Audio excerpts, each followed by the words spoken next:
Bonjour, salam alaikum. Le traitement de l'affaire autour de Tariq Ramadan est quelque chose de révoltant et je vais expliquer dans cette vidéo pourquoi. Je tiens d'abord à préciser que depuis le début de l'histoire, j'ai préféré garder le silence, précisément pour ne pas être tributaire du tourbillon médiatique. Mais aujourd'hui, les faits sont très graves et après avoir étudié le sujet avec attention, voilà ce que je peux affirmer. Il y a deux problèmes majeurs à identifier. Le déroulé de l'enquête préliminaire d'abord et le traitement médiatique ensuite. Je vais les aborder un par un et sachez que tout ce que je vais dire dans cette vidéo provient des médias de référence dans la presse française ou des blogs d'avocats reconnus. D'abord, en ce qui concerne l'enquête judiciaire, commençons par un résumé. Le professeur Tariq Ramadan est aujourd'hui accusé en France de viol par deux femmes, dont l'un aurait des circonstances aggravantes puisqu'il aurait été commis contre une personne vulnérable. Révélé par la presse au mois d'octobre, les plaintes déposées par les victimes présumées ont donné lieu à une enquête. D'après les médias, cette enquête a été menée méthodiquement et sans laisser échapper la moindre information par les enquêteurs du 2e district de la police judiciaire pendant 3 mois. Au terme de cette première investigation, les enquêteurs ont décidé de mettre le théologien en garde à vue et de le confronter à ses accusatrices. La seconde, du nom de Christelle, a accepté la confrontation. Mais la première, du nom de Ndayari, l'a refusée.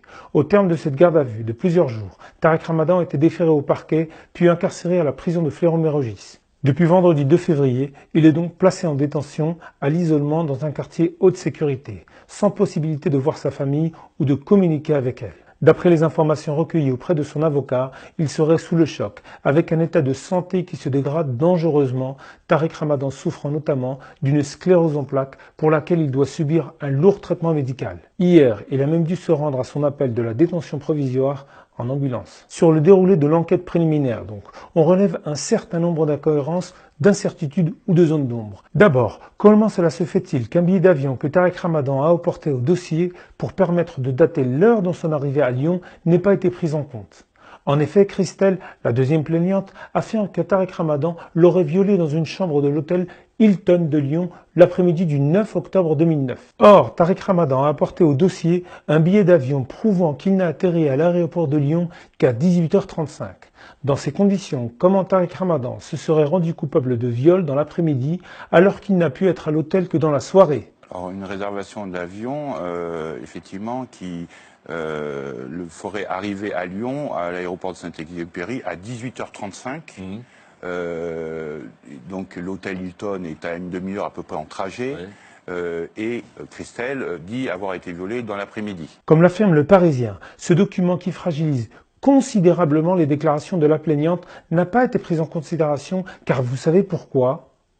Parce qu'il a momentanément été égaré. Oui, vous écoutez bien, cette preuve n'a pas été retenue par les enquêteurs car elle a été perdue alors même qu'on nous disait que ces derniers avaient méthodiquement épluché tous les éléments de l'affaire. Comment peut-on perdre un document aussi important et ne pas le prendre en compte dans une décision qui va conduire à priver de liberté un homme et le retrouver quelques temps plus tard sans lui donner plus d'importance que cela? Troublés par cet épisode, les avocats de Tariq Ramadan ont envoyé un courrier à la garde des Sceaux pour demander la saisine de l'inspection générale de la justice. Deuxième élément troublant, on sait que Christelle a été en contact dès 2009 avec deux personnages qui, c'est le moins que l'on puisse dire, ne sont pas totalement neutres.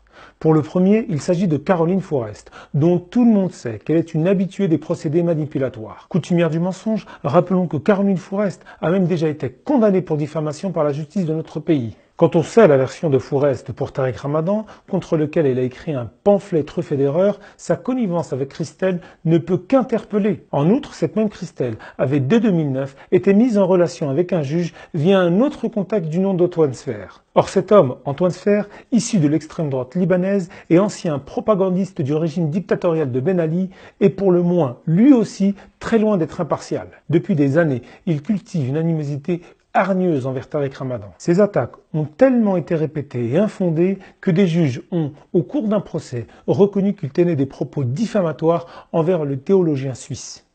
Dans ces conditions qui jettent le trouble, sur de potentielles collusions, les avocats de Tariq Ramadan ont porté plainte pour subordination de témoins.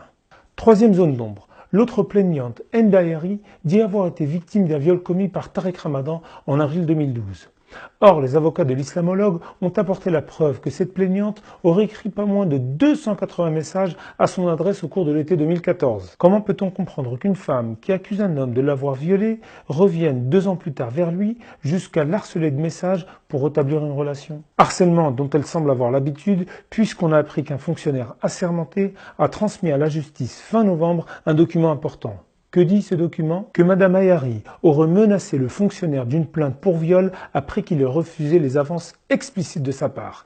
Elle l'aurait en plus harcelé pendant des jours en lui faisant du chantage. C'est sans doute du fait de l'accumulation de ces éléments troublants que Hind Ayari a refusé de se confronter à Tariq Ramadan pendant la garde à vue. Ce refus tranche avec la posture du théologien qui s'est rendu de son plein gré à sa convocation et qui clame son innocence depuis le départ. On résume donc, voici un homme qui croupit aujourd'hui en prison, dont on a mis de côté un alibi qui discréditerait une de ses accusatrices, cette même accusatrice qui est une connaissance de longue date des adversaires les plus acharnés de Tariq Ramadan. Vous avouerez que c'est légèrement suspect. Du coup, comment comprendre que Tariq Ramadan ait été mis en détention provisoire, surtout quand on sait que c'est pas un, mais 3 juges d'instruction qui sont impliqués dans le dossier? La réponse, on la trouve en partie dans ces 2 articles remarquablement rédigés par maître Régis de Castelnau, avocat spécialiste sur son blog.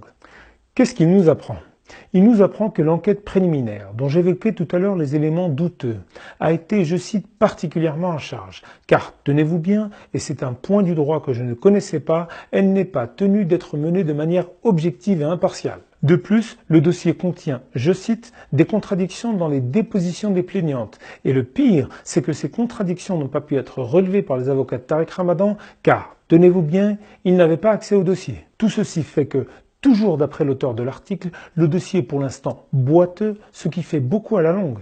Et la question que l'on peut légitimement se poser est donc la suivante. Si le dossier est si mal barré, qu'est-ce qui a motivé les juges pour placer Tariq Ramadan en détention? Eh bien, tenez-vous bien, cette mesure maximaliste a apparemment été prise pour, je cite encore l'article, empêcher des pressions sur de futures plaignantes. Or, toujours d'après maître Castelnau, cette justification n'apparaît pas dans l'article 144 du Code de procédure pénale qui donne les critères d'une mise en détention dans un cas pareil. Alors, que déduire? C'est là où le bas blesse, et c'est là que nous sommes manifestement dans une position extrêmement sévère, pour ne pas dire plus, de la part des juges qui ont peut-être eu d'autres préoccupations à l'esprit que le respect élémentaire des droits de la défense. D'autant que, et là j'arrive à ma deuxième partie, le traitement médiatique de cette affaire a eu quelque chose d'absolument répugnant.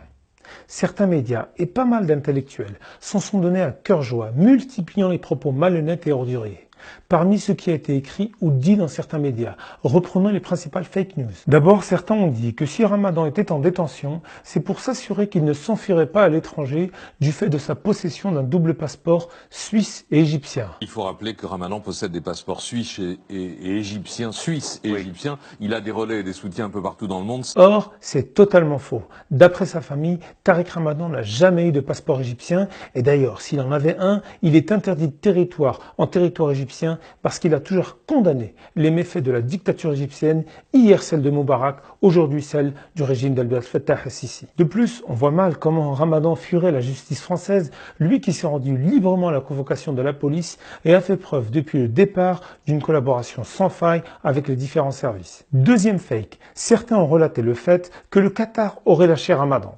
Cette information renforcerait la thèse de son isolement croissant, ce qui serait en soi un indice de sa culpabilité ou du moins de son infréquentabilité. Or là aussi, c'est faux d'après la famille qui réside là-bas et pour connaître un petit peu ce pays, je peux vous dire qu'avec les contacts que j'ai, cela relève de la désinformation. Sur ce sujet, je voudrais d'ailleurs vous faire une recommandation. De grâce, faites attention aux médias que vous lisez ou que vous écoutez. L'article qui a sorti ce fake que Ramadan ne serait plus le bienvenu au Qatar a été rédigé par un certain Yann Hamel dans l'édition du Point du 29 janvier dernier. Or, savez-vous qui est Yann Hamel? C'est un homme qui est un adversaire acharné de Tariq Ramadan depuis plus de 10 ans. En 2007, il a rédigé une biographie non autorisée de Tariq Ramadan, truffé d'erreurs factuelles, et le voilà aujourd'hui en campagne pour détruire la réputation de son adversaire. Cet homme, Yann Hamel, est tellement aveuglé par la haine de Ramadan que, écoutez bien, il est prêt à interviewer n'importe quel guignol du moment qu'il vomit sur Ramadan. La dernière personne en date qu'il a interviewée est Lucia Canovi, qui, pour vous donner une idée du niveau du personnage, affirme que Ramadan est un violeur d'enfants, sataniste assoiffé de sang. Rien que ça. Vous imaginez à quel niveau de bassesse certains sont prêts à descendre pour régler leur compte avec le professeur Ramadan? C'est totalement méprisable et le point devrait avoir honte d'employer une telle personne qui n'est pas un journaliste mais qui est un militant. Méfiez-vous d'ailleurs de tous ces sites qui relaient ces salades, soit par volonté de prendre une revanche sur Ramadan, soit parce qu'en sortant une information croustillante que peu de gens iront vérifier, leur permettra de faire le buzz en monétisant leurs clics sur le marché du net. Croyez-moi qu'il y a un envers du décor scandaleux dans cette affaire Ramadan, car certains s'en donnent à cœur joie, que ce soit chez des journalistes ou hommes politiques, ou même à l'intérieur de la soi-disant communauté musulmane. Je crois même que je ferai d'autres vidéos pour vous dévoiler certaines vérités sur certains acteurs qui profitent de la chute de Ramadan pour se faire bien voir des élites, posture aussi minable qu'indigne quand il s'agit de tirer sur son frère pour espérer quelques miettes de reconnaissance. En parlant d'hommes politiques et de médias, j'en arrive à ce traitement médiatique qui est insupportable. Nous sommes d'ailleurs des milliers de personnes, ou plutôt des millions, qui sont plus que choqués de voir cette dualité de traitement entre Tariq Ramadan d'un côté et les autres personnalités accusées des mêmes faits, mais pour qui la présomption d'innocence s'applique. Parmi beaucoup d'autres, je prendrai juste le cas de Gérald Darmanin, l'actuel ministre de l'Action et des Comptes publics. Le ministre des Comptes publics, Gérald Darmanin, est accusé de viol. Il reçoit le soutien des membres du gouvernement et de la majorité. Reçoit-il le vôtre ? Oui, mais d'abord parce qu'il y a la présomption d'innocence. Lui aussi est accusé de viol par une femme, mais lui par contre n'est pas incarcéré dans un quartier haute sécurité. Il est même ovationné par l'Assemblée. Devant ce spectacle affligeant, du deux poids deux mesures, devant cette image invraisemblable d'élus qui applaudissent un homme accusé de viol dans l'une des enceintes les plus respectables de notre République, le site Arrêt sur Image a eu ce commentaire remarquable. On aurait vu cette image, cette seule image, au Parlement turc, turkmène ou tchétchène, la cause serait entendue. Des barbares, des arriérés. Que dire quand cela se passe au Palais Bourbon? Très bien qu'on lui applique l'un des principes centraux de notre droit qui veut que toute personne qui se voit reprocher une infraction est réputée innocente tant que sa culpabilité n'a pas été légalement démontrée. Mais pourquoi l'appliquer chez les uns et l'ignorer chez les autres? Pourquoi en priver Tariq Ramadan? Laissez-moi vous dire que c'est peut-être parce que ce qui vous motive n'est pas tellement les droits des femmes, mais plutôt la volonté de détruire la pensée d'un homme. Qu'est-ce qui fait que Tariq Ramadan écope d'une détention provisoire particulièrement lourde quand des personnalités publiques comme Gérald Darmanin, Georges Tron, Denis Baupin ou Gilbert Cuzeau, qui ont tous été accusés par des femmes de viol ou d'agression sexuelle, restent eux en liberté? De plus, comment expliquer que dès les débuts de l'affaire, ce qui a motivé bon nombre de responsables politiques n'est pas tant l'affaire en elle-même que l'occasion de disqualifier les pensées de Tariq Ramadan en l'accusant des pires turpitudes? Qu'il tombe d'une certaine manière aux yeux de certains qui l'admiraient sur ses idées, ce qu'il représentait il y a quelques années, c'est-à-dire d'abord... Donc vous faites la différence, c'est important. D'abord sur son antisémitisme. Une influence sur les jeunes, croyants ou pas croyants, et des jeunes qu'il a souvent contribué à radicaliser. Le double discours, c'est-à-dire sur la schizophrénie, le mensonge permanent que cet individu, en tout cas, a porté sur le plan politique. Finalement, ces hommes sont en train d'exploiter la souffrance des femmes pour régler leur compte. Ce qui les motive n'est pas la cause des femmes, mais l'obsession d'exécuter publiquement un homme dont la pensée les a toujours dérangés. Cette instrumentalisation de la cause des femmes est moralement ignoble. On se tait quand les femmes sont victimes de viols présumés, quand ils seraient commis par des puissants, mais on s'acharne quand ils seraient commis par des intellectuels musulmans. Des intellectuels musulmans dont l'islam qu'ils prônent est un islam mobilisateur, émancipateur, contributif, un islam de la dignité, et non pas un islam de la soumission, un islam courbé qu'on nous sert à longueur de télévision. C'est ça qui vous dérange en très grande partie chez Tariq Ramadan. Sachez que ce deux poids deux mesures ne fait que nourrir chez beaucoup de gens une frustration qui renforce le discrédit du système politique et médiatique. Je ne suis pas du tout fan de la théorie du complot et il était déplorable d'ailleurs que certains aient agité la thèse du complot sioniste au début de l'affaire pour protéger Tariq Ramadan. C'était une aberration. Mais la manière dont certains vont utiliser cette affaire pour abattre la pensée d'un homme et combattre tous ceux qui l'auraient côtoyé, d'Edwy Plenel à Alain Grèche, tout en restant silencieux sur les affaires Darmanin ou Aziza, ne font qu'alimenter la vision d'un entre-soi de puissants qui se protègent mutuellement au gré de leurs intérêts. Et ensuite, vous vous lamentez du désaveu de l'élite politique et médiatique et que 8 Français sur 10 croient en des théories du complot alors que vous faites tout pour les entretenir. Eh bien, sachez que cette lapidation médiatique et politique ne va pas rester sans réponse et qu'il y a des milliers de personnes qui sont prêtes à se battre pour défendre non pas les agissements d'un homme, ça c'est la justice qui tranchera, mais les principes d'égalité de traitement et les bases élémentaires de l'état de droit. Et vous savez, je vais vous faire une confidence. Effectivement, je suis de ceux qui ont côtoyé Tariq Ramadan par le passé et il a contribué à me former.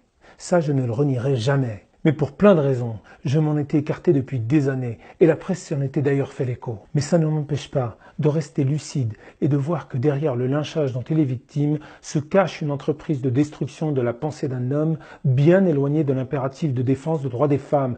Une défense du droit des femmes que certains mènent à géométrie variable tout en se permettant de donner des leçons aux autres. Pour toutes ces raisons, je m'associe à la famille de Tariq Ramadan dans la campagne Free Tariq. Je vous invite à signer la pétition qu'elle a lancée. Je vous invite aussi à diffuser cette vidéo et d'agir dans tous les réseaux pour demander un procès juste et équitable. Tariq Ramadan doit être respecté dans ses droits, comme les victimes présumées doivent être respectées dans leurs droits. Ces victimes présumées, dont je ne sais pas si elles se rendent compte combien leur plainte a été instrumentalisée, on ne peut en aucun cas souscrire au déferlement d'insultes, de menaces dont elles ont été la cible. Ces dérives sont impardonnables et il faut garder des positions de principe fermes et droits, respect pour tous et que la présomption d'innocence, ici comme ailleurs, ne se transforme jamais en présomption de culpabilité.